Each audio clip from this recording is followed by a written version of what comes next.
107.4 FM वर आपण ऐकत आहात विद्यावाणी कम्युनिटी रेडिओ. मित्रहो, प्रसारणात यानंतर आपण ऐकणार आहोत कार्यक्रम नवयुगाची ज्ञानमाला. गरजे मराठी ग्लोबल यांच्या सहकार्याने आपण हा कार्यक्रम विद्यावाणीवरून प्रसारित करीत आहोत.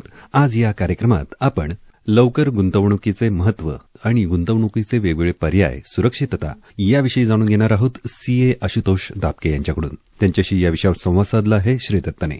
आज या मुलाखतीचा भाग पहिला आपण ऐकणार आहोत. ऐकूयात कार्यक्रम नवयुगाची ज्ञानमाला.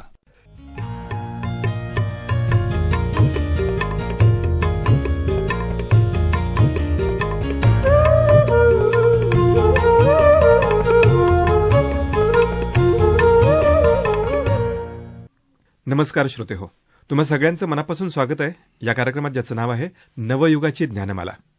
नवयुगाची ज्ञानमाला हा कार्यक्रम आपण गरजे मराठी ग्लोबल या संस्थेच्या सहकार्यानं विद्यावाणी कम्युनिटी रेडिओ अर्थात 107.4 FM वरून ऐकतो आहोत. मी श्री दत्त तुमचं सगळ्यांचं स्वागत करतो. मित्रांनो, आता आपण डिसेंबरच्या अखेरच्या आठवड्यामध्ये आहोत. नवीन वर्ष जेव्हा जेव्हा सुरू होतं तेव्हा आपण संकल्प करत असतो. विशेषतः तरुण मुलांमध्ये संकल्प नियमित होत असतात दरवर्षी.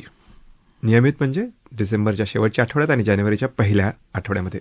त्यातल्या पहिल्या 2 महत्वाच्या गोष्टी असतात, ते म्हणजे जिमला जायचं आणि दुसरं म्हणजे पैसे गुंतवणूक करायचे. प्रत्येकाला हेल्थ बरोबर वेल्थ हवी असते आणि म्हणूनच गुंतवणुकीचं महत्व आपल्या आयुष्यात खूप आहे, मग ते आपल्या हेल्थमध्ये असो किंवा वेल्थमध्ये. आणि गुंतवणुकीचंच महत्व सांगण्यासाठी आज नवयुगाची ज्ञानमाला या कार्यक्रमामध्ये आपण सीए आशुतोष दाबके यांना आमंत्रित केलेलं आहे. सर नमस्कार. नमस्कार आणि तुमचं खूप स्वागत आहे. धन्यवाद. मी आत्ताच सांगितलं की तरुण मुलांच्या मध्ये गुंतवणूक करण्यासाठी म्हणून खूप ईर्ष्या असते या पहिल्या 2 आठवड्यामध्ये. संकल्पांचं पुढे काय होतं तो वेगळा विषय आहे, पण आपण असं बघतो की आपण सगळेजण मेहनत करतो आणि पैसे कमावतो. पण महत्वाचा प्रश्न असा असतो की आपण आपला कमावलेला जो पैसा आहे तो आयुष्यभरासाठी टिकतो का, किंवा आयुष्यभर आपण फक्त पैसे कमावण्यासाठीच झटत राहतो. पैशानं कधीतरी आपल्यासाठी काम करावं असं नेहमी आपल्याला वाटत असतं, पण ते करण्यासाठी गुंतवणूक फार महत्वाची असते. आणि म्हणूनच आजच्या या मालिकेमध्ये आम्ही तुम्हाला आमंत्रित केलेलं आहे. आपल्याला गुंतवणूक म्हणजे नेमकं काय हे तरुणांना सांगायचं आहे, पण त्याचबरोबर लवकरची गुंतवणूक हा देखील खूप महत्वाचा विषय आहे. आपल्याकडे एक संस्कृती आहे की आपण सगळं काही बचत करत करत जगत असतो. तर बचत आणि गुंतवणूक याच्यामध्ये काही फरक आहे का, आणि तो नेमका फरक काय आहे? बचत ही आपल्याला किमान जो काही बेसिक रेट ऑफ इंटरेस्ट आता चालू आहे आपल्या अर्थव्यवस्थेमध्ये तेवढी किंवा त्यापेक्षा कमी जिथे अर्निंग होतं. आता उदाहरण घेऊ, आपल्या इथला महागाईचा दर आहे 60%. तर असा एक ठोकताळा धरायला हरकत नाही की जिथे तुम्हाला टॅक्स पे केल्यानंतर हातात 60%पेक्षा जास्त रक्कम राहते ती गुंतवणूक आहे. आणि टॅक्स पे करून 60% म्हणजे महागाईच्या दरा इतके सुद्धा तुम्हाला कमावता येत नसतील अशी गुंतवणुकीची किंवा पैसे सेव्ह करण्याची बचतीची जी साधनं आहेत, जसे की सेव्हिंग बँकवरचा इंटरेस्ट आहे, खूप कमी कालावधीसाठी केलेली फिक्स्ड डिपॉझिट्स आहेत.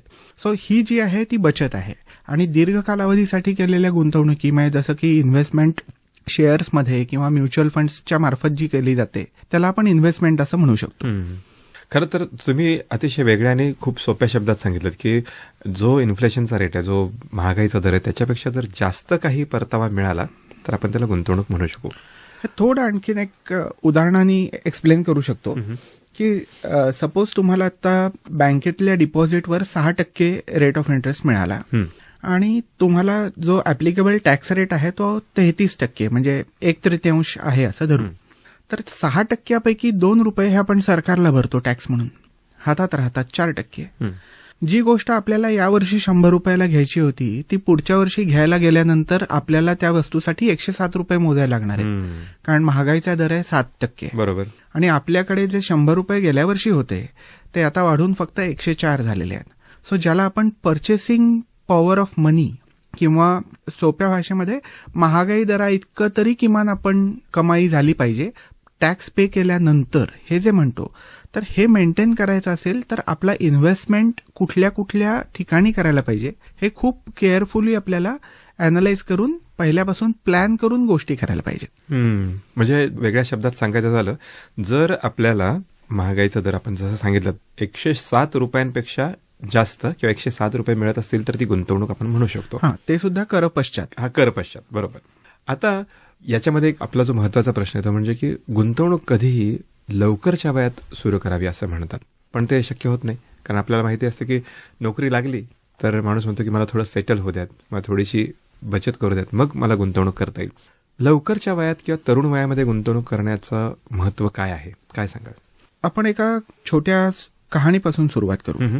असं समजा की तुमच्या कॉलेजच्या बॅचमधला रमेश हा पुण्यातल्या इंजिनिअरिंगचा ग्रॅज्युएट आहे आणि तो पहिल्या नोकरीत 30,000 पगारावर तो जॉईन झाला. आणि इन्व्हेस्टमेंटचं आपण नंतर बघू, अभी मुझे लाईफ जीना है असं समजून पहिली 2-3 वर्ष त्यानं फक्त आलेले जे काही पैसे होते ते पार्टीज करणं, स्विगी, झोमॅटो, विकेंड ट्रिप्स किंवा वेगवेगळे नवीन गॅजेट्स, दरवेळेला नवीन व्हर्जन येतं गॅजेट्सचं आणि ते आपल्याला हवं असतं, सो यात तो खर्च करत राहिला. आणि त्याच्याबरोबरच ग्रॅज्युएट झालेला दुसरा आपण अज्युम करू की अनिकेत नावाचा, आणि त्याचा पगार 30 सुद्धा नव्हता, त्याचा पगार 25च होता. पण त्यानं दर महिना त्यातून जेवढे जमतील तेवढे, सपोज 10,000 रुपये त्यानं दर महिना बाजूला काढले, कारण तो स्वतःच्या घरी राहतो, राहण्याचा खर्च नाहीये. आणि त्याचे पण जॉब नंतर 2-3 वर्ष झाल्यानंतर दोघांमधला फरक हा राहतो की 2 ते 3 वर्षांनंतर याच्याकडे रमेशकडे आज अजिबात बाजूला पैसा साठलेला नाहीये आणि अनिकेतकडे काही लाख रुपये त्याचे साठलेले आहेत की जे त्याला पाहिजे त्या गोष्टींसाठी वापरता येऊ शकतात. अगदी त्याला उद्या जाऊन छोटा फ्लॅट वगैरे घ्यायचा झाला किंवा त्याला स्वतःची बाईक किंवा गाडी घेणं आवश्यक असेल जॉबसाठी, तर त्याकरता डाऊन पेमेंट म्हणून त्याला ते पैसे वापरता येऊ शकतात. व्हेअरॅज जो पहिलं उदाहरण आहे त्याच्याकडे आजच्या घडीला काहीही पैसा शिल्लक नाहीये. आपण आपल्या आजूबाजूला रमेश सारखी मुलं खूप पाहतो की ज्यांच्याकडे पगार येतो आणि तो त्यांना जगण्यासाठी किंवा इतर आवश्यक गोष्टींसाठी तो लवकरात लवकर खर्च करायचा असतो किंवा खर्च होऊन जातो. अनिकेत सारखे खूप कमी मुलं आहेत की जे लवकरच्या वयामध्ये इन्व्हेस्टमेंट सुरू करतात. पण जेव्हा आपण म्हणतो की इन्व्हेस्टमेंट जर्नी जेव्हा सुरू करतो आपण, तेव्हा अनेक साऱ्या गोष्टी मनात असतात की नेमकं इन्व्हेस्टमेंट करायची म्हणजे कुठं करायची. पर्याय तर खूप सारे समोर आहेत, पण मग पारंपरिक जे पर्याय आहेत त्याच्यामध्ये इन्व्हेस्टमेंटमध्ये आम्हाला जे माहित होतं त्याच्यामध्ये इन्शुरन्स काढणं किंवा एफडीज करणं अशा काही बचतीच्याच गोष्टी माहित होत्या. पण आपण पाहतो की 21व्या शतकाच्या सुरुवातीपासून इन्व्हेस्टमेंटचे खूप चांगले पर्याय आपल्यासमोर आले, ज्याच्यामध्ये शेअर्स असतील, एसआयपीज असतील, म्युच्युअल फंड्स असतील, असे अनेक सारे मार्केटमध्ये उपलब्ध पर्याय आहेत. पण नेमकी सुरुवात करत असताना काय करायला हवं किंवा काय टाळायला हवं याविषयी काय मार्गदर्शन कराल? तुमच्या प्रश्नाची सुरुवात आणखीन एका पुस्तकाचं उदाहरण देऊन सांगतो. आपण म्हणतो की इन्व्हेस्ट करायला पुरेसे पैसे शिल्लक राहत नाहीत, त्यांच्यासाठी एक नक्की वाचावं असं पुस्तक आहे, richest man in Babylon. So त्यामध्ये एका माणसाची फ्रॉम नथिंग टू एव्हरीथिंग, म्हणजे काहीच जवळ नाहीये तिथपासून ते मला पाहिजे त्या सगळ्या गोष्टी मला अवेलेबल आहेत, अशाचा जो प्रवास आहे आणि ते करताना त्यानं कशा प्रकारे हळूहळू गुंतवणुकीला सुरुवात केली आणि त्याला गुंतवणुकीची काय तत्व कळली हे त्यात दिलेलं आहे. सो ज्याला इंटरेस्ट आहे ते त्यांनी अवश्य वाचावं. दुसरं, गुंतवणुकीला सुरुवात करताना हे लक्षात घेतलं पाहिजे की सपोज तुम्ही तुमच्या फॅमिलीमधले you are the main bread earner, म्हणजे तुमच्यावर तुमच्या कुटुंबाचा उदरनिर्वाह अवलंबून आहे असं धरू. तसं असेल तर मुळात उद्या जर काही मेडिकल इमर्जन्सी आली किंवा तुमच्यावर अवलंबून असलेल्या लोकांचं फायनान्शियल वेलबिंग, म्हणजे त्यांचं आर्थिक गोष्टींची काळजी घेणं, यासाठी तुमचा स्वतःचा पहिला टर्म इन्शुरन्स असणं आवश्यक आहे की ज्यात अगदी छोटा प्रीमियम भरून खूप हाय लेवलचं इन्शुरन्स कव्हर मिळतं. इन्शुरन्सकडे गुंतवणूक म्हणून न बघणं हे त्यात महत्वाचं. तिथे कव्हर हायएस्ट, प्रीमियम लोएस्ट आणि तो प्रीमियम मला परत नाही मिळाला तरी चालेल ही मानसिकता ठेवून इन्शुरन्स हा फक्त इन्शुरन्स म्हणून त्याकडे बघणं आवश्यक आहे. त्याकडे इन्व्हेस्टमेंट म्हणून बघायला गेलात तर तो बचतीचा मार्ग आहे, गुंतवणुकीचा नाही, हे लक्षात घ्या. दुसरं, फॅमिलीमधल्या कोणाला जर काही आजार उद्भवला तर त्याची काळजी घेण्यासाठी तुम्ही साठवलेले सगळे पैसे खर्च होऊन जातात. सो गुंतवणुकीचा जो प्रवास आहे तो कुठल्याही अडथळ्याशिवाय चालू राहायचा असेल तर फॅमिली फ्लोटरचा एक मेडिक्लेम इन्शुरन्स पॉलिसी येते की आपल्याला साधारणपणे आपलं एज आणि आपली इनहेरिटन्सची हिस्ट्री डिसिजेसची लक्षात घेऊन कितीचं कव्हर आवश्यक आहे हे लक्षात घेऊन जर हे 2 इन्शुरन्स बेसिक घेतलेत आणि मग गुंतवणुकीला सुरुवात केलीत तर हा गुंतवणुकीचं केलेली सुरुवात ही कुठल्याही अडथळ्याशिवाय जास्त लॉंग टर्म पर्यंत चालू राहील. दुसरं तुम्ही म्हणलात की सुरुवात लवकर करण्याचा काय कारण, तर स्नोबॉल इफेक्ट काय हे एकदा आपण लक्षात घेऊया. हिमालयामध्ये आपण बघू की सपोज जेव्हा वरून एखादा कडा कोसळतो बर्फाचा, तर तो छोटा कडा जरी असला तरी तो खाली येत येत तो तळाशी येईपर्यंत तो एवढा मोठा झालेला असतो, त्याला आपण स्नोबॉल इफेक्ट म्हणतो. याचंच उदाहरण आपण SIP किंवा गुंतवणुकीच्या माध्यमातून देऊ शकतो की छोटी SIP ही तुमच्या रिटायरमेंटसाठी किंवा तुमच्या मुलांच्या एज्युकेशनसाठी किंवा तुमच्या पहिल्या घरासाठी एक मोठी गुंतवणूक, जे डाऊन पेमेंट करायला लागतं किंवा तुम्हाला रिटायरमेंटचा कॉर्पस क्रिएट करायचा आहे त्यासाठीचे जे आहे त्यासाठी याचा उपयोग होतो. छोटी छोटी SIP ज्याला आपण थेंबे थेंबे तळे साचू म्हणतो, तो इफेक्ट इथे आपल्याला दिसतो, ज्याला आपण मॅजिक ऑफ कंपाऊंडिंग असं म्हणतो. सो जितका तुम्ही गुंतवणुकीला वेळ जास्त द्याल तितकी गुंतवणुकीची व्हॅल्यू वाढत जाईल. आणि शॉर्ट टर्मसाठी गुंतवणूक म्हणून बघू नका. गुंतवणूक करायची असेल तर 3, 5, 7, 10, 12, 15, 20 वर्षांची गोल्स वेगवेगळी ठरवा आणि त्या दृष्टीनं कुठे कशी गुंतवणूक करायची हे प्लॅन करून आपल्याला पुढे जायचं. अतिशय महत्वाची गोष्ट तुम्ही सांगितलीत सर. श्रोते हो, नवयुगाची ज्ञानमाला या कार्यक्रमामध्ये CA आशुतोष दाबके यांच्याकडून आपण गुंतवणूक आणि लवकर गुंतवणुकीचं महत्व याविषयी माहिती जाणून घेतो आहोत. दाबके सरांनी आता आपल्याला सांगितलं की खरं म्हणजे आपण गुंतवणूक ही अतिशय लवकर सुरू करायला हवी. त्याच्यातही ज्यांना असं वाटतंय की गुंतवणूक करण्यासाठी पैसेच उरत नाहीत त्यांच्यासाठी त्यांनी एका पुस्तकाचं नाव सांगितलं की रिचेस्ट मॅन इन बॅबिलॉन. त्याचबरोबर त्यांनी स्नोबॉल इफेक्टबद्दल पण सांगितलं. पण सर हे सगळं सांगत असताना माझ्या डोक्यात एक गोष्ट येत होती की तुम्ही सांगत होता तर रमेशचं उदाहरण सांगितलं, अनिकेतचं उदाहरण सांगितलं, पण गुंतवणूक ही पुन्हा खूप पर्सनल असते. कारण प्रत्येकाच्या गरजा, सवयी, कौटुंबिक परिस्थिती, बॅकग्राऊंड या सगळ्या वेगळ्या असणार आहेत. तर गुंतवणुकीसाठीचे पर्याय देखील प्रत्येकासाठी वेगवेगळे असू शकतात. बरोबर. पण मग 20-25च्या वयामध्ये जेव्हा एखादी छोटी गुंतवणूक सुरू केलेली असते तर अशा वेळेला 2-3 प्रश्न जे पडतात त्यामध्ये आपल्याला सतत असं दिसत असतं की मार्केट वर खाली होत आहे, योग्य टाइम कुठला इन्व्हेस्टमेंट करायला. त्याचबरोबर आणखीन एक प्रश्न असा पडतो की आजूबाजूला खूप सारे असे पर्याय असतात की ज्यातनं पटकन पैसे मिळत असतात, जे की काही ॲप्स आहेत किंवा झटक्यात पैसे मिळत, क्विक मनीचे काही गोष्टी आहेत. यापैकी कोणत्या पर्यायाकडे आपण लवकर जायला हवं? गुंतवणूक करताना आता जसं म्हणलं त्याप्रमाणे की किती कालावधी नंतर आपल्याला पैसे लागणार आहेत ते गोल एक एक ठरवायला पाहिजे. आपली उद्दिष्ट पहिल्यांदा डिसाइडेड असेल. सपोज आपण स्वारगेट बस स्टँडवर गेलो आणि कुठे जायचंय हे पक्क नसेल तर कुठल्या गाडीत बसणार. सो पहिल्यांदा जायचंय कुठे आणि किती वेळात पोहोचायचंय. सपोज मला दिल्लीला पोहोचायचंय तर मला प्लेन पण अवेलेबल आहे, मला ट्रेन पण अवेलेबल आहे आणि मी स्वतःची कार चालवतही जाऊ शकतो. हो. सो यापैकी आपल्याला कुठला पर्याय, हे किती वेळामध्ये कुठे पोहोचायचंय यावर अवलंबून राहील. बरोबर.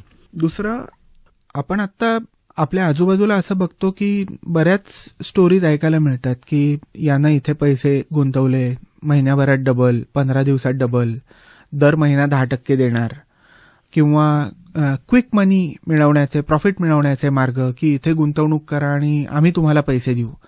तर जिथे असं आपल्याला वाटेल की 10-12% सुद्धा जास्ती रिटर्न प्रॉमिस होत आहेत, अशा सगळ्या प्रलोभनांपासून आपण स्वतःला दूर ठेवण्यासाठी त्याचा व्यवस्थित अभ्यास करणं आवश्यक आहे.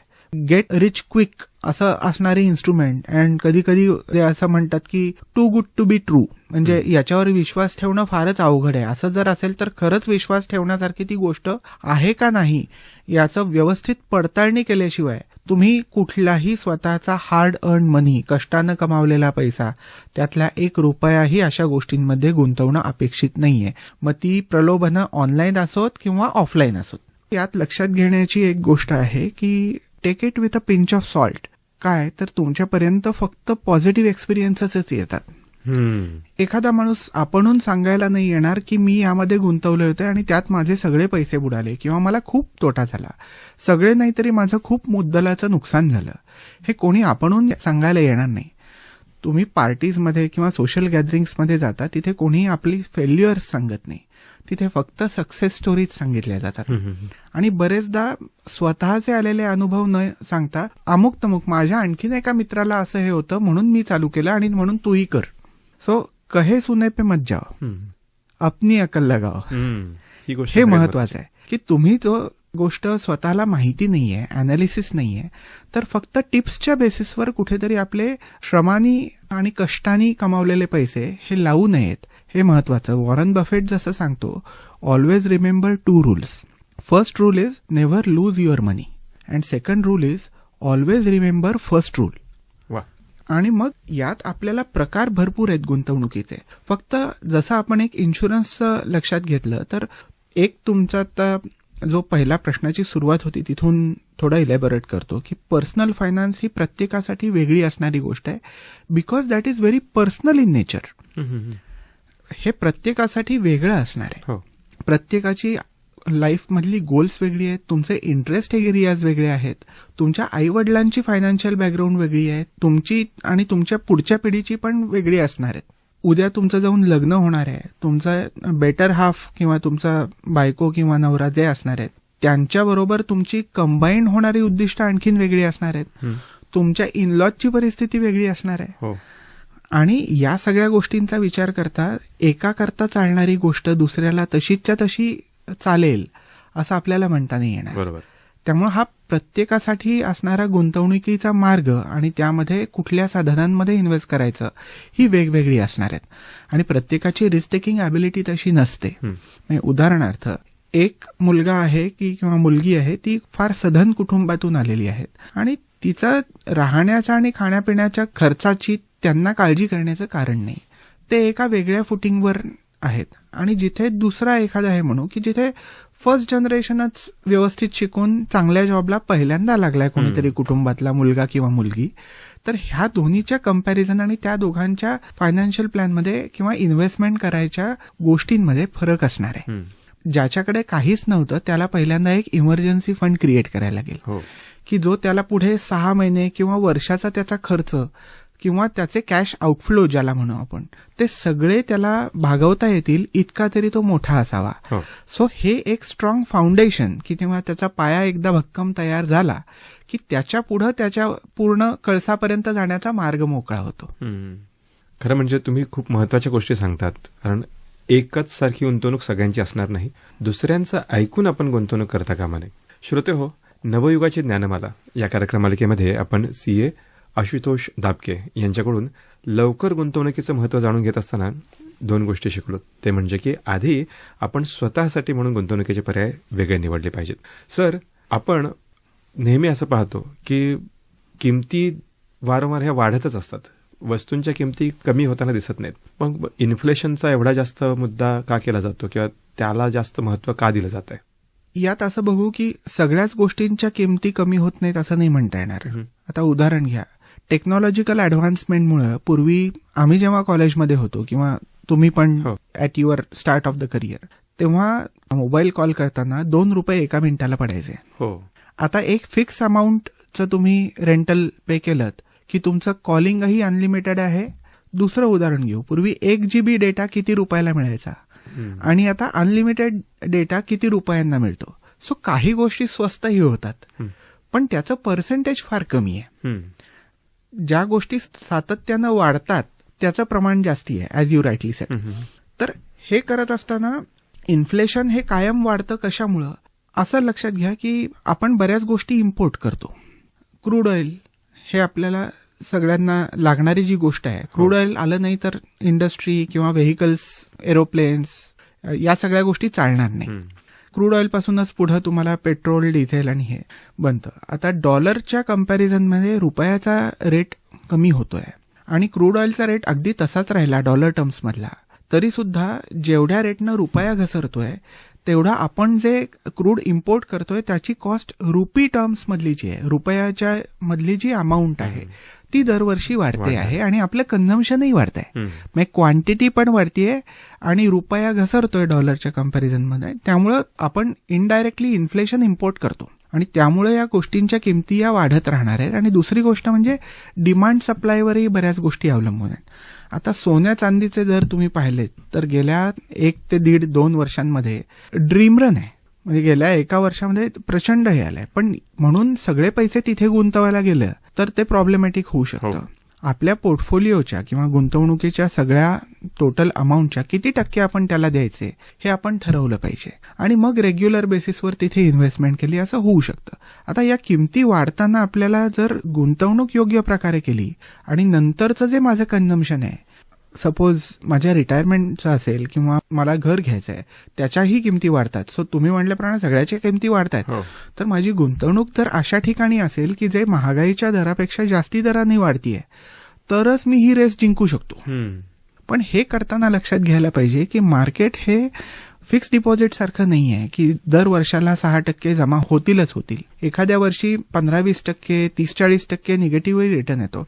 दर 2-3 वर्षांमध्ये 15-20% मार्केट खाली येतं. दर 5-7 वर्षांमध्ये 25-30% खाली येतं आणि दर 10 वर्षांमध्ये 40% करेक्शन आलेले आहेत हिस्टॉरिकली. याच्या पुढे ते तसंच होईल असं नाहीये.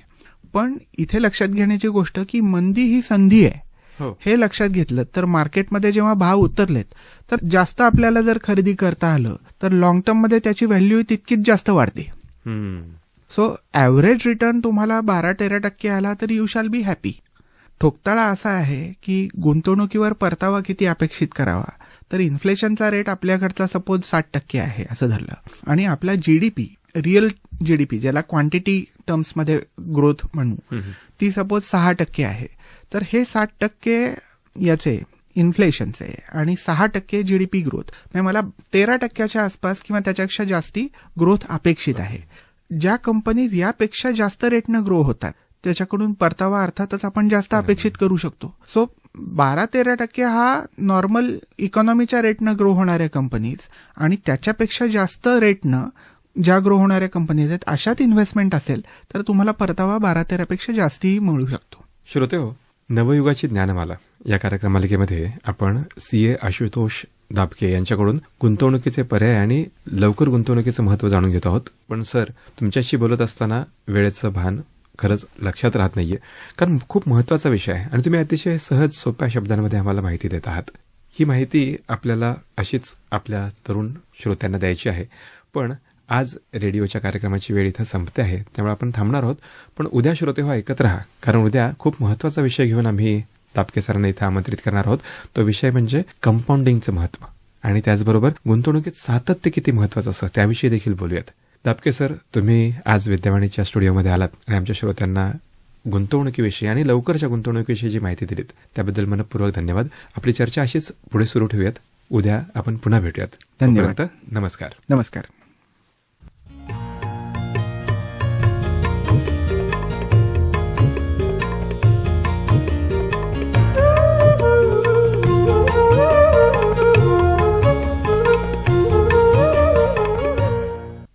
मित्रहोतच आपण नवयुगाची ज्ञानमाला या कार्यक्रमांतर्गत लवकर गुंतवणुकीचे महत्त्व याविषयी जाणून घेतलं सीए आशुतोष दाबके यांच्याकडून.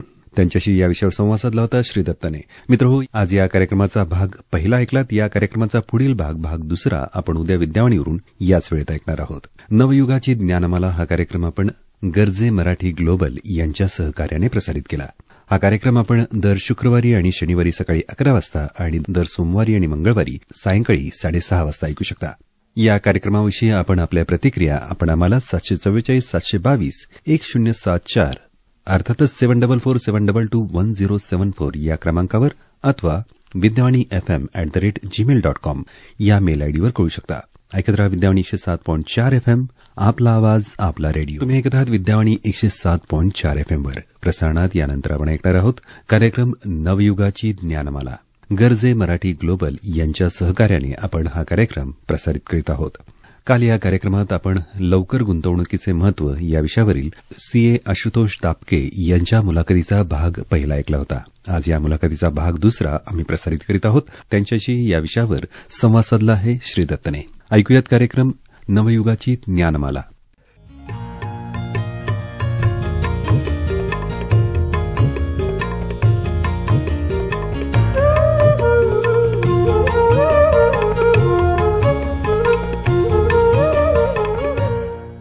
श्रोते हो, नमस्कार. विद्यावाणी कम्युनिटी रेडिओ केंद्र अर्थात 107.4 FM वर मी श्रीदत्त आमच्या सर्व श्रोत्यांचं सहर्ष स्वागत करतो या कार्यक्रमात, ज्याचं नाव आहे नवयुगाची ज्ञानमाला. मित्रांनो आणि मैत्रिणींनो, हा कार्यक्रम आपण गरजे मराठी ग्लोबल या संस्थेच्या सहकार्यातून ऐकतो आहोत आणि या कार्यक्रमामध्ये कालच्या भागामध्ये आपण CA आशुतोष दाबके यांच्यासोबत चर्चा सुरू केलेली होती. विषय होता की गुंतवणुकीचे पर्याय आणि लवकर गुंतवणुकीचं महत्व. याविषयी सांगत असताना दाबके सरांनी आपल्याला सांगितलं होतं की लवकरच्या वयामध्ये गुंतवणूक केली तर ती नक्कीच फायदेशीर ठरते. त्याचबरोबर त्यांनी हेही सांगितलं की झटपट पैसे कमावणं हा गुंतवणुकीतला महत्वाचा उद्देश नसतो, तर लॉंग टर्म सातत्यपूर्ण गुंतवणूक खूप महत्वाची आहे. आणि याच विषयावरती आज आपण पुन्हा एकदा CA आशुतोष दाबके यांच्यासोबत चर्चा करणार आहोत. मित्रांनो, वेल्थ ग्रोथ या संस्थेच्या सहकार्यातून त्यांनी आतापर्यंत काही हजार लोकांना सल्ला दिलेला आहे, काउन्सिलिंग केलेलं आहे आणि त्यांच्या गुंतवणुकीचे पर्याय त्यांना सुकर करून दिलेले आहेत. आज पुन्हा एकदा विद्यावाणीच्या स्टुडिओमध्ये दाबके सर तुमचं सहर्ष स्वागत आहे. धन्यवाद. मी आत्ताच जसं म्हणालो तसं की आपल्याला गुंतवणूक तर लवकरच्या वेळात सुरू करायची आहे. तिथल्या आमिषांना भूलथापांना बळी न पडता आपले पैसे वॉरेन बफे जसं म्हणतो तसं सुरक्षित ठेवण्याकडे जास्त लक्ष दिलं पाहिजे. ते ठेवत असताना वेगवेगळे पर्याय आपण सांगितलेत. ते पर्याय आजच्या कार्यक्रमाच्या सुरुवातीला पुन्हा एकदा सांगूयात आणि मग पुढे जाऊयात. जसं की मागच्या भागात आपण सांगितलं की SIP हा एक चांगला पर्याय असू शकतो. अजून कोणते पर्याय असतात? आत्ता जसं तुम्ही म्हणलात की सुरक्षितता महत्वाची, पण सुरक्षिततेचा 2 आस्पेक्ट लक्षात घेतले पाहिजेत की बहुआयामी असलेली व्याख्या आहे त्याची. वॉरेन बफेटच म्हणतो की what is safe in short term can prove to be very costly in long term. म्हणजे मला अजिबात मार्केट व्हॉलॅटिलिटी सहन होत नाही म्हणून मी सगळे पैसे जर FD आणि इन्शुरन्स सारख्या गोष्टींमध्ये गुंतवायचा विचार केला किंवा सेव्हिंग बँकमध्येच पाडून ठेवले तर माझ्या उद्दिष्टांप्रती पोहोचण्यासाठी जी माझ्या गुंतवणुकीमध्ये वाढ अपेक्षित आहे ती न झाल्यामुळे माझी उद्दिष्ट कम्प्लीटच होणार नाहीत, ती पूर्णत्वाकडे जाऊ शकणार नाही. ही एक रिस्क आहे. सो ही रिस्क आपल्याला घ्यायची आहे उद्दिष्ट पूर्ण न होण्याची का पिरियड म्हणजे जो टेनर असतो इन्व्हेस्टमेंटचा तो उद्दिष्टांपर्यंत मॅच करून त्याला अनुसरून असलेल्या गोष्टींमध्ये गुंतवणूक करायची. म्हणजे उदाहरणार्थ लॉंग टर्म इन्व्हेस्टमेंटसाठी शेअर्स, इक्विटी म्युच्युअल फंड्स किंवा हायब्रिड म्युच्युअल फंड्स किंवा इव्हन इंडेक्स फंड्स या सगळ्याचा विचार होऊ शकतो की जे तुम्हाला गुंतवणुकीत अभिप्रेत असलेले रिटर्न्स जे तुम्हाला तुमच्या उद्दिष्टांपर्यंत वेळेत पोहोचवण्याची कपॅसिटी आणि प्रोबॅबिलिटी जास्त असलेले आहेत. अशा ठिकाणी आपली गुंतवणूक होणं हे महत्वाचं. खरं म्हणजे आता ह्याला अनुषंगाने मला तुम्हाला पुढचा प्रश्न विचारायचा होता, म्हणजे की आपण गुंतवणूक तर सुरक्षित करण्याकडे पहिला कल असतो. आपण सुरुवातीला काही हजार रुपयांची गुंतवणूक केली, पण मग पुढे जाऊन तुमच्या मार्गदर्शनानुसार जर ती वाढवायची असेल, स्टेपअप करायचं असेल SIP मध्ये किंवा शेअर्समधल्या गुंतवणुकीमध्ये, म्युच्युअल फंडामध्ये, तर त्याला काय म्हणतात? स्टेपअपचं एक्झाम्पल काही सांगू शकाल का? आपण असं बघू की म्युच्युअल फंड इंडस्ट्रीचा इतिहास बघता SIP जेव्हा पहिल्यांदा लॉन्च झाली, SIP as a product, SIP म्हणजे काय? दर महिना एक ठराविक रक्कम एक ठराविक तारखेला आपल्या बँक अकाउंटमधून म्युच्युअल फंडच्या स्कीममध्ये गुंतवणूक होणे याला सिस्टमॅटिक इन्व्हेस्टमेंट प्लॅन असं म्हणलं जातं. बरेच आपण आता जाहिराती पण ऐकतो, सिप करो, बरोबर? तर सिप करोचा मतलब काय? तर तुम्हाला रेग्युलर बेसिसवर तुम्ही जितकी कन्सिस्टंटली इन्व्हेस्टमेंट करत राहाल तर ती एक आपल्याला सवय लागते. म्हणजे आपल्याला पगाराची रक्कम आल्यानंतर पहिल्यांदा पैसे आपले डिडक्ट होऊन गुंतवणुकीमध्ये जायला पाहिजेत. म्हणजेच SIP आपण जर त्या तारखेची लावली, सपोज 1 तारखेला पगार होतो तर मी 5 तारखेला माझी SIP गेलीच पाहिजे. 1-2 तारीख इकडची तिकडे झाली तरी सुद्धा 5 तारखेला माझ्या अकाउंटला हायएस्ट बॅलन्स असतो. पहिल्यांदा गुंतवणूक होऊन उरलेल्या रकमेतच मी माझा अख्खा महिना भागवीन. हे ज्याला कळलं त्याला गुंतवणुकीचं गमक आणि एक कन्सिस्टन्सी आणि डिसिप्लिन आलं असं आपण म्हणू. कारण ही शिस्त आपण आपल्या अंगी बाणवल्याशिवाय मोठा पोर्टफोलिओ तयार होत नाही. पोर्टफोलिओ तयार होताना सगळ्यात महत्वाची गोष्ट जी आहे की कन्सिस्टंटली तुम्ही आपल्या कमाईतला जितका मॅक्सिमम पॉसिबल असेल तितका रक्कम रेग्युलरली इन्व्हेस्ट करणं हे SIP द्वारे खात्रीपूर्वक होतं. आता हे होण्याचं महत्व काय आहे? आपण अनेक बातम्या ऐकत असतो की मार्केट इतक्या टक्क्यांनी कोसळलं किंवा इतके 1000 कोटी बुडाले. खरं तर काहीच बुडालेलं नसतं. व्हॅल्यू जी पेपरवरची होती ती काल जास्ती होती, आज कमी आहे. जेव्हा मार्केट रिकव्हर होतं तेव्हा ती परत आधीच्या याला सरपास होतं. हे आपण सगळ्यांनी कोरोनाच्या काळात पाहिलंय. मार्केट जवळपास 40% खाली जाऊन खूप वर उसळी मारली. पुढच्या 1.5-2 वर्षातच मार्केटने नवीन हाय क्रिएट केला. एखाद्यानं पैसे त्यावेळेला जर काढून घ्यायचे निर्णय घेतला की व्हॅल्यू इतकी कमी आली आहे, तर त्याचा जो पेपरवरचा लॉस आहे तो परमनंट लॉसमध्ये कन्व्हर्ट होतो. याकरता आपलं बिहेवियर असं पाहिजे, जेव्हा मार्केट खाली जातं तेव्हा मी माझी गुंतवणूक आणखीन वाढवू शकतो का, तेव्हा असं अज्युम करायला पाहिजे की आता डिस्काउंट सेल चालू आहे मार्केटमध्ये आणि तेव्हा मला तेवढ्याच पैशामध्ये त्या म्युच्युअल फंडाचे जास्त युनिट्स किंवा मला जो शेअर खरेदी करायचा होता त्याचे जास्त शेअर्स मिळत आहेत तेवढ्याच बजेटमध्ये. तर त्याचा फायदा, सुवर्णसंधीचा फायदा घ्यायला आपण शिकलं पाहिजे. सोनं स्वस्त झालं तर आपण जास्त खरेदी करतो, बरोबर, पण हेच मार्केट स्वस्त झालं तर लोक घाबरून जातात. त्यावेळेला हे लक्षात घेतलं पाहिजे की माझा गोल आहे तो अजून 5 वर्षांनी, 10 वर्षांनी, 15 वर्षांनी येणारा गोल आहे, त्यासाठी मी गुंतवणूक करतो आहे आणि आत्ताची त्याची पेपरवर असलेली रक्कम आहे ती खाली आल्यामुळं मी काही उद्या जाऊन ती रक्कम काढणार नाहीये. तर आत्ता जो लॉस आहे तो नोशनल लॉस आहे, म्हणजे तो खरा नाही, आभासी आहे.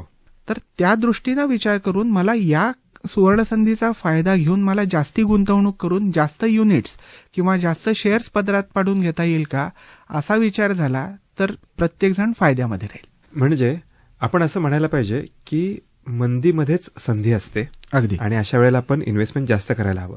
पण मग जेव्हा आपण लवकरची इन्व्हेस्टमेंट करायला पाहिजे असं म्हणतो आणि तरुण मुलं जेव्हा SIP सारख्या गोष्टीमध्ये इन्व्हेस्ट करतात त्यांना पुढं स्टेपअप पण करायचं आहे, काही कालावधीनंतर ती वाढवायची पण आहे. म्हणजे आज 10,000 करत असेल तर पुढल्या वर्षी 12,000, त्या पुढल्या वर्षी 14,000 असं करत जायचं आहे.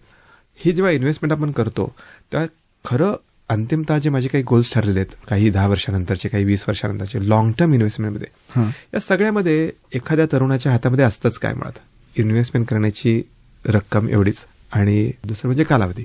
मला तुम्हाला प्रश्न असा विचारायचा आहे की हे जेव्हा इन्व्हेस्टमेंट करतो तेव्हा चक्रवाढ व्याज ज्याला आपण म्हणतो किंवा कंपाऊंडिंग ज्याला म्हणतो, त्याची ताकद काय हे आमच्या तरुणांना कसं सांगाल? आज आता आपण थोडं आणखीन इंडस्ट्री डेटाचा सपोर्ट घेऊनही सांगतो आणि कंपाऊंडिंगचा फॉर्म्युलाही एक्सप्लेन करतो. म्युच्युअल फंड्समध्ये जेव्हा पहिल्यांदा SIP चालू झालं तेव्हा शून्यापासून आजच्या घडीला 29,500 कोटी रुपये दर महिना SIPच्या स्वरूपात आपल्या भांडवली बाजारात म्हणजे शेअर मार्केटमध्ये SIPच्या रूपानं येतात. आणि ती रक्कम जी आहे हळूहळू आपल्या इथला गुंतवणूकदार जास्तीत जास्त समजूतदार आणि मॅच्युअर होत चाललेला आहे. काही लाख कोटींचा जे आत्ताचं मार्केट व्हॅल्युएशन आहे ते फक्त आणि फक्त SIPच्या स्वरूपातून आलेल्या पैशांमुळे उभं राहिलेली आहे. आणि तेवढे लाख कोटी म्हणजे जे काही मुद्दल गुंतवलंय आणि त्याची मार्केट व्हॅल्यू यातला जो फरक आहे, तेवढी वेल्थ आजच्या घडीला गुंतवणूकदारांनी अचीव्ह केलेली आहे, ती त्यांच्या पोर्टफोलिओमध्ये दिसते आहे. सो हे फक्त बोलण्याच्या गोष्टी नाही आहेत, या अनेक जणांनी अनुभवलेल्या गोष्टी आहेत. आणि यातलं सक्सेसचं पर्सेंटेज हे फ्युचर ऑप्शन किंवा बिटकॉइन याच्या इतकं सक्सेसचा रेशो याचा कमी नाही आहे, याचा सक्सेसचा रेशो खूप चांगला आहे. सो जिथे सक्सेसची प्रोबॅबिलिटी जास्त तिथे माझा पैसा जास्त गुंतवला गेला पाहिजे. आता यात जर तुम्हाला कंपाऊंडिंगचा फॉर्म्युला आपण पाहिला तर कंपाऊंडिंग म्हणजे काय हो, ज्याला मराठीमध्ये चक्रवाढ व्याज असं म्हणतात, तर त्याचा फॉर्म्युला असं सांगतो, मुद्दल म्हणजे प्रिन्सिपल अमाऊंट गुणिले ब्रॅकेट चालू 1 प्लस रेट म्हणजे interest rate divided by 100 bracket complete आणि त्याला रेस टू n म्हणजे किती वर्षांसाठी मी गुंतवणूक करणार आहे.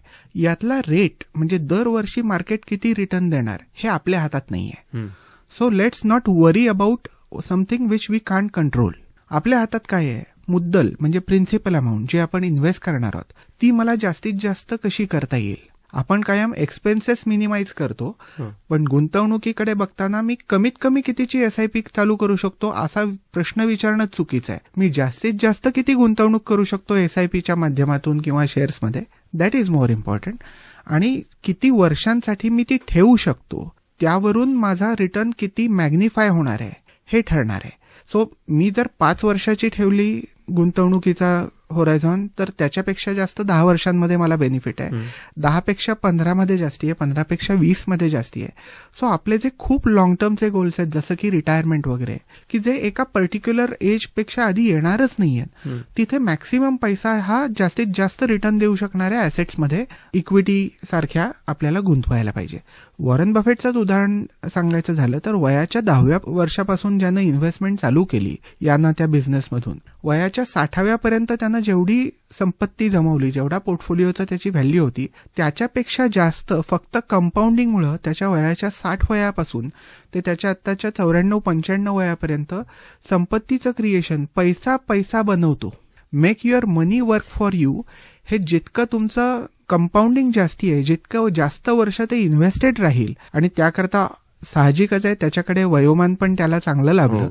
सो पुढचा 60 ते 95 एवढा 35 वर्षांचा एक्स्ट्रा कंपाऊंडिंग त्याला जो मिळालेला आहे, त्यातून it is achievable to become one of the richest person in the world.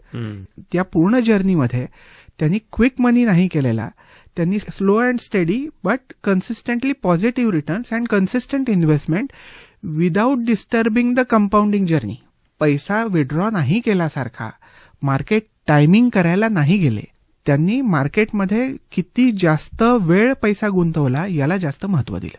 खरं म्हणजे प्रत्येक माणसाच्या आयुष्यामध्ये, वॉरन बफेट सारखंच नाही, प्रत्येक माणसाच्या आयुष्यामध्ये घर, लग्न, शिक्षण, निवृत्तीनंतरची गुंतवणूक सगळे विचार येत असतात. आणि म्हणून प्रत्येकानं आपली जी गुंतवणूक आहे ती आपापल्या उद्दिष्टांच्या प्रमाणे केली पाहिजे. बरोबर. श्रोते हो, नवयुगाची ज्ञानमाला या कार्यक्रमालिकेमध्ये आपण ऐकतो आहोत CA आशुतोष दाबके यांना, आणि त्यांनी आपल्याला सांगितलं की वॉरन बफेट सारखं जर लवकर गुंतवणूक केली आणि ती जास्त काळ राहिली तर कंपाऊंडिंगचे फायदे नक्कीच मिळतील. म्हणूनच आपण रिटायरमेंटच्या काळामध्ये तो खूप मोठ्या प्रमाणात परतावा मिळू शकतो. आपण एका उदाहरणासहित आपल्या श्रोत्यांना सांगूयात. आपण एक छोटं उदाहरण घेऊ की एखाद्या करिअरची सुरुवात आहे एखाद्याची, आणि तो दर महिना 10,000 रुपये बाजूला काढू शकतो, आणि दरवर्षी त्याला काही इन्क्रीमेंट मिळतं, कधी प्रमोशन मिळतं. सर, जसा पगार वाढतो तसं आपल्याला गुंतवणूक पण वाढवायला पाहिजे. सो असं मानूया की तो दरवर्षी 10% ही रक्कम वाढवतो. म्हणजे या वर्षी 10,000 दर महिना इन्व्हेस्ट करतोय, पुढच्या वर्षी ते 11,000 झालं. ऑफकोर्स ही अमाऊंट मॅक्सिमाइज करायला पाहिजे, पण आपण उदाहरणापुरतं एवढं अज्युम करू. आणि या गुंतवणुकीवर त्यांना 13% रिटर्न मिळतो दरवर्षी, असं धरू average over a period of time, जेवढे वर्ष आपण इन्व्हेस्ट करतोय. तर यामध्ये सपोज 5 वर्षांमध्ये आपल्याला 9 लाखाच्या आसपास रक्कम जमा झाली, तर 30 पुढे 10 वर्षांच्या कालावधीमध्ये काही पटींनी होते, 5-6 पट होते. 10 वर्षांनी सपोज 30 लाखाच्या आसपास ही रक्कम होईल. हीच रक्कम तशीच ठेवली आणि ही जर्नी कंटिन्यू केली तर 20 वर्षांपर्यंत ही रक्कम काही कोटींमध्ये जाते. आणि तीच रक्कम आपण रिटायरमेंटच्या उद्देशानं जर गुंतवली असेल आणि जर आपल्याला ती काढण्याचा वेळ नाही आली तर ही 10-15 कोटीच्याही वर अमाऊंट जाते.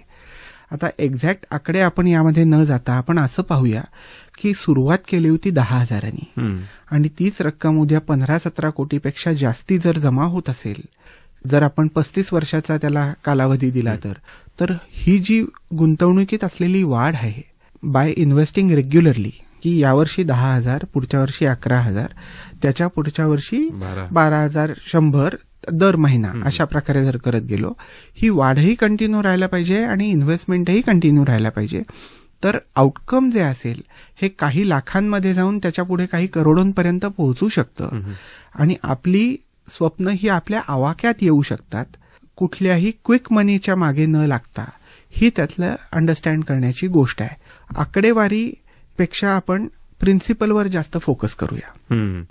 म्हणजे कंपाऊंडिंग आणि सातत्य हे तर राहिलंच पाहिजे. अगदी. त्यामुळं आकडेवारीनं जर नाही पाहिली तरी देखील आपल्याला खूप चांगले रिटर्न्स मिळू शकतील, जे की आजच्या घडीला आपल्याला आश्चर्यकारक वाटू शकतात. बरोबर. फक्त हे करत असताना we are blessed with information overload.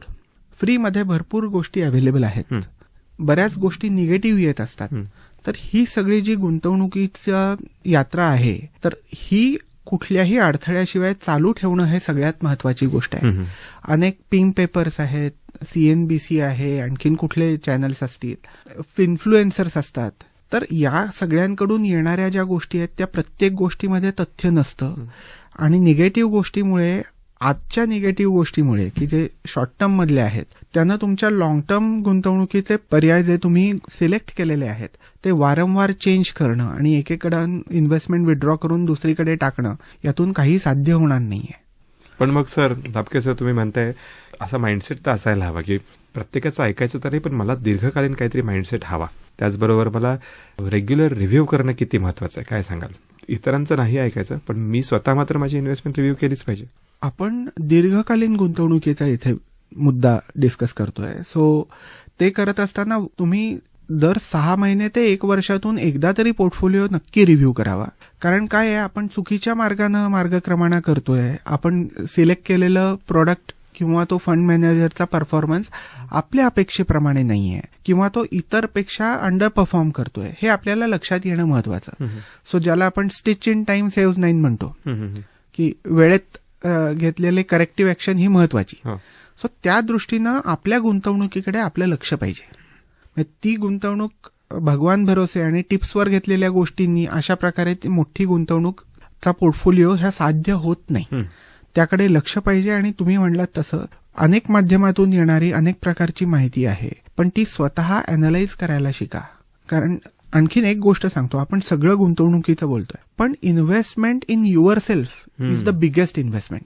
ते कशा प्रकारे तेही आपण बघूया. की तुमची एक बेसिक डिग्री आहे, पण मार्केट बदलतंय, मार्केटनुसार इंडस्ट्रीच्या गरजा बदलतायत. आता सपोज आपण टेक्नॉलॉजी सेक्टरचं उदाहरण घेतलं तर आपण AI आणि या सगळ्या गोष्टींविषयी सध्या बघतोय. तर त्या दृष्टीनं आपल्याला लागणाऱ्या स्किलसेट डेव्हलप करण्यासाठी स्वतःमधली केलेली इन्व्हेस्टमेंट ही पण सगळ्यात जास्त महत्वाची. आणि बाकीची फायनान्शियल ऍसेट्स मधली केलेली इन्व्हेस्टमेंट ही त्यानंतर येते असं मी म्हणेन. Make your self capable. कारण आपण आता जे उदाहरण घेतलं, 10,000 रुपये दर महिना इन्व्हेस्ट करतोय, पण स्वतः जास्त अपस्किल केलं आणि जास्त व्यवस्थित इंडस्ट्रीच्या डिमांडच्या अनुसरून तुमचे कोर्सेस करून तुम्ही इंडस्ट्रीमध्ये जे आत्ता पाहिजे ते जर तुमचं नॉलेज तुमच्याकडे असेल तर you remain relevant in your industry. आणि त्याचा फायदा खूप होतो, कारण त्यामध्ये तुम्हाला प्रमोशन किंवा नवीन टेक्नॉलॉजी तुम्हाला येते, त्यामुळे तुमचं retention even at higher salary is possible. आणि त्यामुळे तुमची फायनान्शियल इन्व्हेस्टमेंट मल्टीफोल्ड होईल. ही पण खूप महत्वाची गोष्ट आहे. आतापर्यंत आपण फक्त आर्थिक गुंतवणूक आणि ती बाहेर करण्याबद्दल बोलत होतो, पण स्वतःमधली इन्व्हेस्टमेंट खूप महत्वाची आहे, हेही तुम्ही जाता सांगितलं. पण हे सगळं करत असताना कुठंतरी एखाद्या गोष्टीमध्ये मला कमी ज्ञान असतं, त्यावेळेस तुमच्यासारखा एखादा गुंतवणूक सल्लागार किंवा इन्व्हेस्टमेंट प्लॅनर याची मदत खूप होत असते. इन्व्हेस्टमेंट प्लॅनरची या गुंतवणूक सल्लागारांची मदत आम्हाला आणखीन एका महत्वाच्या गोष्टीमध्ये लागते, ते म्हणजे की टॅक्स पे करत असताना. खूपदा गुंतवणूक करत असताना माणूस विचार करत असतो की माझ्या टॅक्सचं गणित कसं असणार आहे, माझं टॅक्सेशन कसं असणार आहे, आणि त्याच्यातनं मला टॅक्स एफिशियन्सी येणं खूप गरजेचं आहे. त्याच्याविषयी आमच्या तरुणांना काय मार्गदर्शन कराल? गुंतवणूक करताना 2 प्रकारच्या गोष्टी महत्वाच्या आहेत, की किती कालावधीसाठी करायची आहे आणि दुसरं काय प्रकारचा रिटर्न मला अपेक्षित आहे. त्यामुळं आपण फिक्स्ड डिपॉझिट वरचं येणारं व्याज आणि suppose fixed income mutual fund, ज्याला डेट म्युच्युअल फंड असं म्हणतात, त्यामध्ये केलेली गुंतवणूक असं अज्युम करून त्याच्या एका उदाहरणानं तुम्हाला मी एक्सप्लेन करू शकतो. की 10 लाखाची आपली FD आहे आणि त्याच्यावर मला 60% इंटरेस्ट मिळतं किंवा 6% मिळतं असं धरू. तर त्या 6%वरचं माझं जेव्हा सॅलरी पॅकेज हाय असेल तेव्हा मला जवळपास 34% टॅक्स पडतो, 33.99. सो येणाऱ्या 6%पैकी 2% तर सरकारला जातात. सो 10 लाखावरचं आलेलं उत्पन्न आहे 60,000. 60,000 पैकी 20,000 रुपये माझे टॅक्सेशनला गेले, राऊंड फिगर. हेच आपण बॉन्ड म्युच्युअल फंडमध्ये किंवा fixed income mutual fund, date mutual fund, हे मल्टिपल नाव आहेत एकाच गोष्टीची, त्यामध्ये केले आणि तिथेही मला 6%च मिळाले असं धरू. तर त्या ज्या 6% मिळालेत, तर त्यातला जो गेन आहे तेवढीच अमाऊंट जर मी काढली तर 60,000 रुपये जे मी विड्रॉ केले, तर त्या 60,000वर मला जो टॅक्स येतो तो 60,000 गुणिले 60,000 डिवायडेड बाय 10,60,000 एवढाच माझा त्यातला गेन कॉम्पोनंट आहे. कारण मी 60,000 विड्रॉ करतो तेव्हा मी मुद्दलही विड्रॉ करतो आणि प्रपोर्शनेट बेसिसवर प्रॉफिट विड्रॉ करतो. सो जो तो प्रपोर्शनेट बेसिसवरचा प्रॉफिट आहे त्याच्यावरच मला टॅक्स द्यायचा आहे. आणि तो भले सेम रेटनी असेल, पण जी अमाऊंट चार्जेबल टू टॅक्स आहे, की ज्या अमाऊंटवर टॅक्स पडतोय ती अमाऊंटच मुळात कर कायद्याच्या प्रोव्हिजननुसारच कमी येते. आणि this is a way to save the tax, and this is very legal way to save the tax. मला वाटतं की ह्याच छोट्या मोठ्या गोष्टींसाठी तुमच्यासारख्या तज्ज्ञाची गरज आहे. कारण सर्वसामान्य माणूस जेव्हा गुंतवणूक करतो तेव्हा या गोष्टींकडे फारसं लक्ष देत नाही. अतिशय बारीक आणि अतिशय सूक्ष्म अशा पद्धतीने इथं लक्ष घालणं गरजेचं आहे. अगदी. आणि मला वाटतं की तुमच्यासारखे तज्ज्ञ याच्यावरती मार्गदर्शन करू शकतात. कारण असं म्हणतात की tax saved is money earn. So अशा ठिकाणी इन्व्हेस्टमेंट करणं की जिथे टॅक्सचा रेटच मुळात होणाऱ्या किती का गेन होईना त्याच्यावर पडणारा टॅक्स हा रेटच कमी आहे. म्हणजे 33.99% टॅक्स पे करणं आणि इक्विटी टॅक्सेशन किंवा हायब्रिड याला सुद्धा जिथे इक्विटी टॅक्सेशन ऍप्लिकेबल आहे असं 12.5% टॅक्स पे करणं, यातला मी नक्कीच 12.5% सिलेक्ट केला पाहिजे as a Sen and rational person. So हा जर विचार केला तर गुंतवणूक करताना जर हे प्लॅनिंग असेल तर नंतर टॅक्स जास्त द्यायला लागला असा पछतावा करण्याची वेळ येत नाही. नक्कीच. असा पश्चाताप करायची वेळ येऊ नये म्हणून आजकालची जी तरुण पिढी आहे, ज्यांना आपण जेन झी असं म्हणतो, त्यांना गुंतवणुकीसाठी एखादी सिम्पल स्ट्रॅटेजी म्हणून काही सांगू शकाल का, की जाता जाता आपल्या सगळ्या श्रोत्यांना जी सगळ्यांसाठी ऍप्लिकेबल असू शकेल? एक तर पहिली गोष्ट म्हणजे जो काही तुमचा पगार येईल तर त्यातून एक ठराविक रक्कम पहिल्यांदा गुंतवणूक केल्याशिवाय बाकी कुठलेही खर्च करायचे नाहीत. हे एक लक्षात घेतलं तर पहिल्यांदा यू एन्श्युअर की तुमची इन्व्हेस्टमेंट होत राहील. दुसरं, गेट रिच क्विक या प्रोडक्ट्सच्या मागे लागू नका. इन्व्हेस्टमेंट ही जर स्लो अँड स्टेडी वाढली पण कुठल्याही लॉसचा एक्सपिरियन्स न येता वाढली तर त्याच्यासारखं दुसरं कंपाऊंडिंगचा बेनिफिट घेऊन मोठा पोर्टफोलिओ तुम्हाला देऊ शकेल अशी दुसरी कुठली गोष्ट नाही. हे करत असताना मल्टी ॲसेट पोर्टफोलिओ तुम्ही क्रिएट करू शकता की ज्यामध्ये बॉन्ड्स, फिक्स्ड इन्कम सारखी इन्स्ट्रुमेंट्स आहेत, फिक्स्ड इन्कम म्युच्युअल फंड्स आहेत, इक्विटी म्युच्युअल फंड्स आहेत, मल्टी ॲसेट म्युच्युअल फंड्स असतात. त्याच्या बरोबरीनं तुम्ही गोल्ड आणि सिल्वर पोर्टफोलिओच्या 5 ते 10% पर्यंत रक्कम तेवढी ठेवलीत. कारण आफ्टर ऑल जेव्हा इक्विटी खूप व्हॉलेटाईल असतं, अनसर्टन सिच्युएशन असते किंवा युद्धजन्य परिस्थिती असते, इकॉनॉमी स्लोडाऊन असते, अशा वेळेला गोल्ड आणि सिल्वर तुमच्या पोर्टफोलिओला हात देतील. आत्ताच्या सारख्या काही सिच्युएशन आल्या तर एखाद्या वर्षी इक्विटीपेक्षा सुद्धा गोल्ड आणि सिल्वरचे रिटर्न खूप सुपर मिळाले. सो कुठलाही ॲसेट क्लास हा इनहेरेंटली वाईट नाहीये, पण त्यातला रिटर्न तुम्हाला जो येणार आहे तो इन्फ्लेशनपेक्षा जास्ती आफ्टर टॅक्स बेसिसवर कसा मिळेल यावर फोकस करणं महत्वाचं आहे. आणि तिसरी गोष्ट, तुमची गुंतवणूक केल्यानंतर ती करताना वेगवेगळ्या बकेट्स करा. मला हे पैसे 3 वर्षात लागणार आहेत, हे पैसे मला 3 ते 8 वर्षात लागणार आहेत, हे मला 8 ते 12 वर्षात लागणार आहेत आणि 12 वर्षाच्या पुढचे गोल्स. आणि जितका टेनर वाढेल तितकं तुम्हाला जास्त गुंतवणूक ही इक्विटी सारख्या ॲसेट क्लासमध्ये करणं हे जास्तीत जास्त फायदेशीर राहील. त्यावर टॅक्स कमी आहे आणि गेन सगळ्यात जास्ती आहे. म्हणजे आखुडशुंगी बहुदुधी हे तुम्हाला तिथे साध्य होईल. वा. श्रोते हो, नवयुगाची ज्ञानमाला या कार्यक्रमालिकेमध्ये आपण लवकर सुरू करण्याच्या गुंतवणुकीविषयी CA आशुतोष दापके यांच्याकडून माहिती घेतली. मित्रांनो, त्यांनी आपल्याला सांगितलं की लवकर गुंतवणूक केली तर तुम्हाला लॉंग टर्ममध्ये चांगले बेनिफिट्स मिळतील. कुठलीही गुंतवणूक फक्त एकाच प्रकारामध्ये न करता वेगवेगळ्या ठिकाणी गुंतवणूक करणंही तितकंच महत्वाचं आहे. आणि तुम्हाला जर कंपाऊंडिंगचा बेनिफिट पाहिजे असेल, निरंतर तुमच्याकडली गुंतवणूक ही काही पटीमध्ये सतत वाढत राहिली पाहिजे आणि त्याचे बेनिफिट्स तुम्हाला नक्कीच मिळतील. आशुतोष सर, तुम्ही विद्यावाणीमध्ये आलात आणि आमच्या सगळ्या श्रोत्यांना जी गुंतवणुकीबद्दलची माहिती दिलीत त्याबद्दल मनपूर्वक धन्यवाद. तुमच्या येणाऱ्या सर्व व्हेंचर्समध्ये आणि तुमच्या सर्व कार्यांमध्ये विद्यावाणीकडून आणि विद्यावाणीच्या सर्व श्रोत्यांकडून आम्ही शुभेच्छा देतो आणि आपली रजा घेतो. नमस्कार आणि धन्यवाद. नमस्कार, धन्यवाद.